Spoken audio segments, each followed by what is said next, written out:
Cabin mate 24 hours study hall and work space mobile app download చేసుకుని ఇప్పుడే మీ cabin book చేసుకోండి. నమస్తే, నేను విజయ్.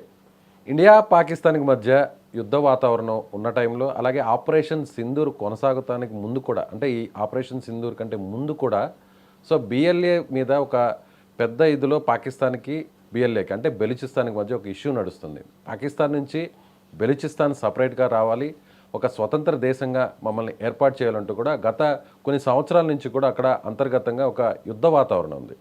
నేరుగా పాకిస్తాన్ ఆర్మీ మీద కూడా దాడులు చేస్తుంది బెలూచిస్తాన్ లిబరేషన్ ఆర్మీ. అయితే ఇప్పుడు వాళ్ళకు ప్రకటన కూడా చేశారు, బెలూచిస్తాన్ ఒక స్వతంత్ర దేశంగా ఏర్పాటైంది, మాకు స్వాతంత్రం వచ్చేసింది, మా జెండా ఇదే. ఐక్యరాజ్య సమితి కూడా మమ్మల్ని గుర్తించాలి, భారత్ కూడా గుర్తించాలి, భారత్లో కూడా ఒక ఎంబసీని కూడా పెట్టాలి అంటూ కూడా ఒక రిక్వెస్ట్ కూడా చేస్తుంది. నిజంగానే బెలూచిస్తాన్ ఇప్పుడు పాకిస్తాన్ నుంచి విడిపోయిందా? అసలు ఒక దేశం ఏర్పడాలంటే ఎలాంటి ప్రామాణికాలు ఉంటాయి, ఎవరు గుర్తించాలి? వీటన్నిటి గురించి డిస్కస్ చేద్దాం. మనతో పాటు ఉన్నారు గతంలో మలేషియా, అదేవిధంగా అజర్బైజాన్ ఇలాంటి దేశాల్లో మన భారతదేశం తరఫున ఎంబసీలో రాయబారిగా పనిచేసినటువంటి డాక్టర్ వినోద్ కుమార్ గారు మనతో పాటు ఉన్నారు. సార్ నమస్తే. నమస్కారం. సార్, బెలూచిస్తాన్ ఒక స్టేట్మెంట్ ఇచ్చింది, మాకు స్వాతంత్రం వచ్చేసింది, మేము ఒక దేశంగా విడిపోయాము, మా జెండా ఇది అని చెప్పింది. నిజంగా ఆ గుర్తింపు వచ్చింది అనుకోవచ్చా బెలూచిస్తాన్కి? అంటే ఇప్పుడు మనం అనుకున్నది ఏంటంటే బెలూచిస్తాన్ ఒక ఇండిపెండెంట్ నేషన్గా, కంట్రీగా అవతరించిందా అనేది ఒక క్వశ్చన్ వేసుకున్నట్టయితే వాళ్ళు డిక్లేర్ చేశారు నిజమే. కానీ ఇంటర్నేషనల్ ఎరీనాలో ఒక కంట్రీగా గుర్తించబడాలని అంటే యునైటెడ్ నేషన్స్ ఉన్నది మనకు.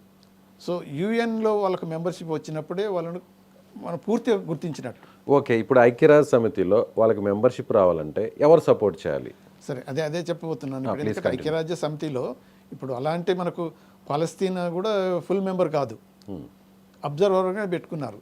యాక్చువల్గా ఒకప్పుడు ఇది ఇజ్రాయెల్ పాలస్తీనా ఇష్యూస్ వచ్చినప్పుడు ప్రపోజల్లో రెండు దేశాలు సపరేట్గా కోఎగ్జిస్ట్ కావచ్చు, అందుకనే వాళ్ళు అగ్రి అయితే ఇద్దరికి రికగ్నిషన్ ఇస్తాము, యుఎన్లో మెంబర్షిప్ ఇస్తామంటే అప్పుడు పాలస్తీనియన్స్ రిఫ్యూజ్ చేసిండ్రు, ఇజ్రాయెల్ ఉండకూడదు, అందుకని వాళ్ళే కాకుండా ఇజ్రాయెల్ యాక్సెప్ట్ చేసింది, ఇజ్రాయెల్కి ఫుల్ మెంబర్ అయిపోయింది, వాళ్ళు ఇంకా అబ్జర్వర్గానే ఉన్నారు.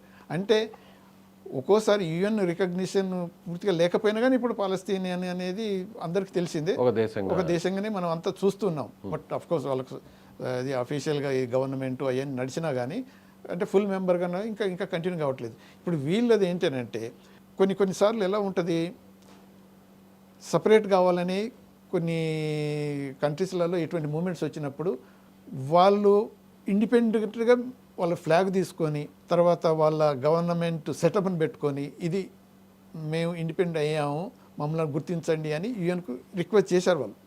అలానే పర్టికులర్గా ఇండియాకు క్లోజ్గా ఎందుకు ఇండియాకు చేసింది అని అంటే ఇప్పుడు 1947 కన్నా ముందు ఈ ఏరియా అంతా బ్రిటిష్ వాళ్ళ కిందనే ఉన్నది. పాకిస్తాన్ కానీ, బెలూచిస్తాన్ కానీ, ఈస్ట్ పాకిస్తాన్, బంగ్లాదేశ్ కానీ, ఇండియా ఇవన్నీ ఉన్నాయి. కాబట్టి అప్పుడు ఇండిపెండెన్స్ వచ్చినప్పుడు ఇప్పుడు రెండైతే ఇండియా పాకిస్తాన్గా విభజింపబడ్డప్పుడు అప్పటి నుంచి కూడా మనకు ఇండియాలో కూడా వాళ్ళు ఏది సామంతరాజులకు ఆప్షన్ ఇచ్చారు కదా, ఇటు పాకిస్తాన్లో అనగలవండి, అటు ఇండియాలో అనగలవండి, లేకపోతే ఇండిపెండెంట్గా ఉండండి, అటువంటిదే ఆప్షన్ వాళ్ళకు కూడా ఇచ్చారు. బెలూచిస్తాన్ కూడా ఇస్తున్నారని అంటే 100% అది ఇంప్లిమెంట్ కాలేదు. వాళ్ళు అప్పుడు రిక్వెస్ట్ చేశారు, మేము ఇండిపెండెంట్గానే ఉంటామని. అంటే పాకిస్తాన్తో కలవకుండా మేము సపరేట్గా ఉంటామని అప్పుడు బెలూచిస్తాన్లో వాళ్ళు చెప్పారు. అవును, ఓకే. అయినా కానీ బై ఫోర్స్ సేమ్ మన దగ్గర ఎలా జరిగిందో బై ఫోర్స్ పాకిస్తాన్లో ఇంటిగ్రేట్ చేసుకున్నారు. ఓకే, ఇప్పుడు కాశ్మీర్ని హైదరాబాద్ సంస్థానాన్ని ఎలా మనం అయితే విలీనం చేసుకున్నాం, అలాగే బెలూచిస్తాన్ కూడా పాకిస్తాన్లో కలుపుకున్నారు. అయితే అప్పుడు మాత్రం బోల్డెన్ ప్రామిసులు చేశారు వాళ్ళు. అయినా కానీ అప్పుడు ఏమన్నారు, కనీసం ఒక అటానమస్ స్టేటస్ అని ఇవ్వండి అని అడిగారు. అది కూడా ఏమి ఇవ్వలేదు. బై ఫోర్స్ అంతా ఇంటిగ్రేట్ చేసుకొని పాకిస్తాన్ ఏర్పడిన తర్వాత ప్రాపర్ ఎందుకు అవి అంటే కొంతకాలం తర్వాత ఏమవుతుందని అంటే ప్రజల్లో ఒక వ్యతిరేకత వచ్చింది.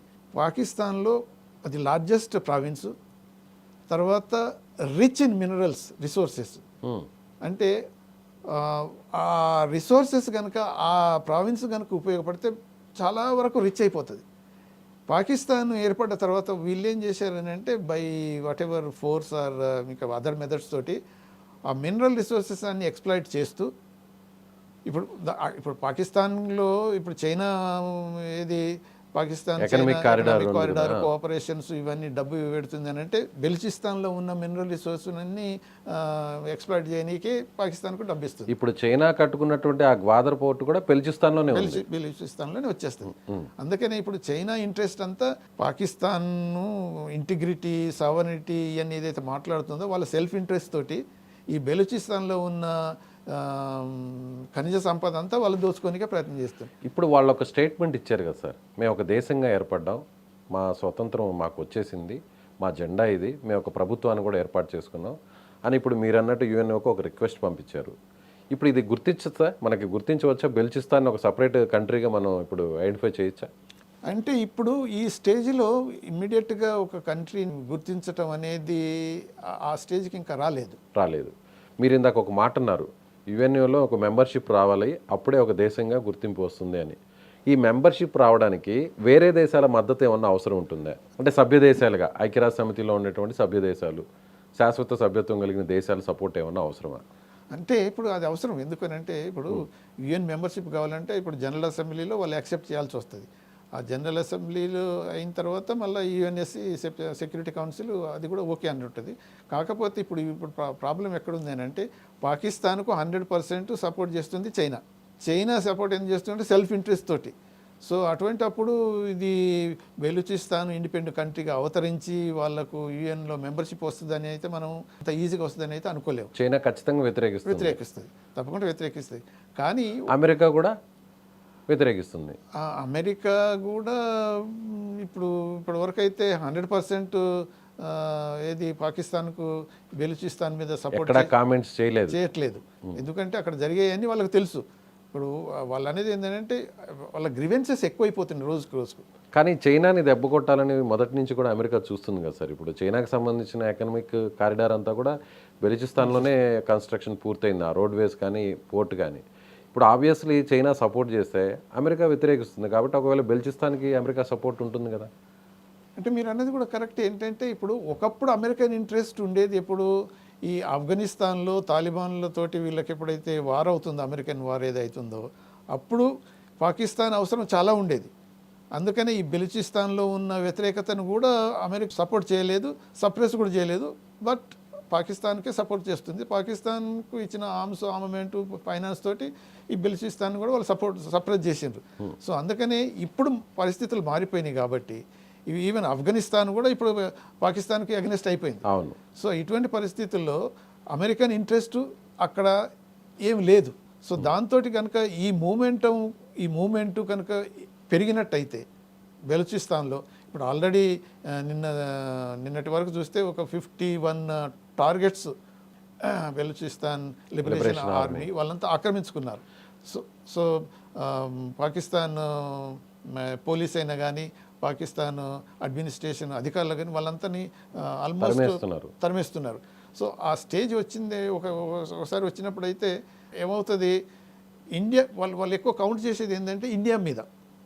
ఎందుకంటే ఒకప్పుడు ఇదంతా part of only one India కదా. సో సపరేషన్ వచ్చినప్పుడు పాకిస్తాన్ వచ్చి వాళ్ళని బలవంతంగా ఇంటిగ్రేట్ చేసి వాళ్ళని సపరేట్ చేసి అయింది. కాబట్టి ఇప్పుడైనా మాకు రికగ్నిషన్ ఇవ్వండి అని బెలూచిస్తాన్ రిక్వెస్ట్ చేస్తుంది. సో బంగ్లాదేశ్ని ఏ విధంగా అయితే మనం సపరేట్ చేయగలిగామో అదేవిధంగా ఇప్పుడు బెలూచిస్తాన్ కూడా సపరేట్ చేయండి అని వాళ్ళు రిక్వెస్ట్ చేస్తున్నారు ఇండియా మీద. అయితే ఇప్పుడు ఒక క్వెట్టా సిటీని కూడా క్యాప్చర్ చేశారు, దాన్ని క్యాపిటల్గా కూడా మేము ప్రకటించుకున్నామని చెప్తున్నారు. అంటే ఇప్పుడు యుఎన్ఓ సపోర్ట్ లేకపోతే అందులో మెంబర్షిప్ రాకపోతే దేశంగా ఇంకా ఎవరు కూడా గుర్తింపు పడరా? అవసరం లేదు. ఎందుకంటే ఇప్పుడు మనకు సోవియట్ యూనియన్ డిసింటిగ్రేట్ అయినప్పుడు తర్వాత ఈ కొసావో మన కాన్ఫ్లిక్ట్ ఏదైతే ఉన్నాయో యుగోస్లోవియా ఏదైతే అది డిసింటిగ్రేట్ అయినప్పుడు చాలా కాలం వార్ లైక్ సిచ్యువేషన్ అక్కడే ఉన్నది. సో ఒక్కోసారి ఏమైందంటే కొన్ని కంట్రీస్ రికగ్నైజ్ చేసినాయి, కొన్ని కంట్రీస్ చేయలేదు. సో దాని తర్వాత ఏమవుతుంది అని అంటే కొంతకాలం తర్వాత గవర్నమెంట్ ఎస్టాబ్లిష్ చేసుకోగలిగితే కొన్ని కంట్రీస్ రికగ్నైజ్ చేసినా సరిపోతుంది. మొత్తం యుఎన్లో ఉన్న 200 కంట్రీస్ దాకా అందరు రికగ్నైజ్ చేయవలసిన అవసరం లేదు. ఒక స్టేజ్కి వచ్చిన తర్వాత అప్పుడు కూడా మళ్ళీ యుఎన్ కూడా కన్సిడర్ చేయగలుగుతుంది. ఇప్పుడు ఇండియా ఒకవేళ స్టేట్మెంట్ ఇస్తే ఎస్ బెలూచిస్తాన్ మేము ఒక దేశంగా గుర్తిస్తున్నాం, మేము మా సపోర్ట్ ఉంటుంది బెలూచిస్తాన్కి అని ఒక స్టేట్మెంట్ ఇస్తే అది ఒక రకంగా ఆ దేశానికి ఒక స్వాతంత్రం వచ్చినట్టుగా ప్రపంచ దేశాలు గుర్తించే అవకాశం ఉంది. అంటే ఇప్పుడు ప్రపంచ దేశాలు అదే మనం అనేది ఏంటంటే ఇప్పుడు మనం బెలూచిస్తాన్ ఒకప్పుడు ఏమవుతాయి అంటే ఇప్పుడు ఏది పాకిస్తాన్ మనలో బ్లేమ్ చేస్తుంది, మీరే సృష్టించారు ఇవి అంటే మేము ఇలా కాశ్మీర్లో ఇన్వాల్వ్ అవుతున్నాను, మీరు బెలూచిస్తాన్లో టెర్రరిజాన్ని తీసుకొస్తున్నారు, వాళ్ళకు ఫైనాన్షియల్గా సపోర్ట్ చేస్తున్నారు, మా అంటే పాకిస్తాన్ డివైడ్ చేయడానికి ఇవన్నీ చేస్తున్నారంటే అవన్నీ అక్యూజేషన్స్ వస్తున్నాయి. కాబట్టి ఇప్పుడు మనం ఇమ్మీడియట్గా రికగ్నిషన్ ఇచ్చే స్టేజ్కి అయితే ఇంకా ఇప్పుడే కనిపించట్లేదు, బహిరంగంగా అయితే వచ్చి ప్రకటన చేసే పరిస్థితులు అయితే ఇప్పుడైతే లేవు. ఇప్పుడైతే లేవు. అంటే ఇంకా పాకిస్తాన్ మిలిటరీ ఫోర్సెస్ ఇంకా అక్కడే ఉన్నారా సార్, లేకపోతే పూర్తిగా అక్కడి నుంచి ఖాళీ చేసి వెళ్ళిపోయారా? ఆఫీసర్స్ కావచ్చు, గవర్నమెంట్కి సంబంధించిన ఎవరైతే ఆ స్ట్రక్చర్ ఆ వ్యవస్థ అంతా కూడా ఖాళీ చేసి బయటకు వెళ్ళిపోయిందా, ఇంకా ఉందా పాకిస్తాన్? ఇంకా ఉన్నారు. ఇప్పుడు అంటే పూర్తిగా ఎంటైర్ పాకిస్తాన్ అడ్మినిస్ట్రేటివ్ మెషినరీ అంతా బెలూచిస్తాన్ నుంచి ఖాళీ చేసి వెళ్ళిపోయినట్టయితే లేదు. ఇప్పుడు ఎందుకంటే అప్పుడు ఏది ట్రైన్ మీద హైజాక్ జరిగి అంత జరిగినప్పుడు మొత్తం మిలిటరీ అంతా పోయి వాళ్ళని న్యూట్రలైజ్ చేయడం కూడా జరిగింది కదా. సో అంటే ఇప్పుడు ఈ వాళ్ళు అనుకున్నది ఏంటంటే బెలూచిస్తాన్ బిఎల్ఏ పీపుల్ పాకిస్తాన్ ఇప్పుడు కనుక ఇండియా మీద ఫుల్ స్కేల్ వార్కు పోయినట్టయితే అక్కడ ఉన్న మిలిటరీ ఫోర్సెస్ అంతా కూడా ఇటువైపు వచ్చేస్తే అప్పుడు మొత్తం పూర్తిగా క్యాప్చర్ చేసుకుందాం అనే ప్లాన్ చేశారు. అందుకనే కొద్దిగా వాళ్ళు అనేది డిసప్పాయింట్ అయినట్టు తెలుస్తున్నది.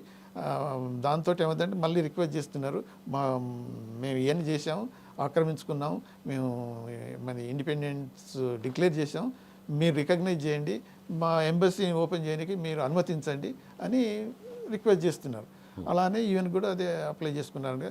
ఇప్పుడు ఇంటర్నేషనల్గా అదర్ కంట్రీస్ అన్ని అబ్జర్వ్ చేస్తున్నాయి ఏం జరుగుతుంది అనేది. ఇదైతే తిరుగుబాటు అయితే జరిగింది, ఆ తిరుగుబాటులో ఇంకా కొద్దిగా ముందుకు మరింత పోరాటం జరిగి అది ఇంకా ప్రోగ్రెస్ అయినప్పుడు ఆటోమేటిక్గా ఓకే వేరే కంట్రీస్ కూడా రికగ్నైజ్ చేసే స్టేజ్కి వచ్చినప్పుడు అప్పుడు ఇండియా లీడ్ తీసుకోవచ్చు. ఇప్పుడైతే అప్రోప్రియేట్గా అయితే అనిపించట్లేదు. Right sir, thank you so much.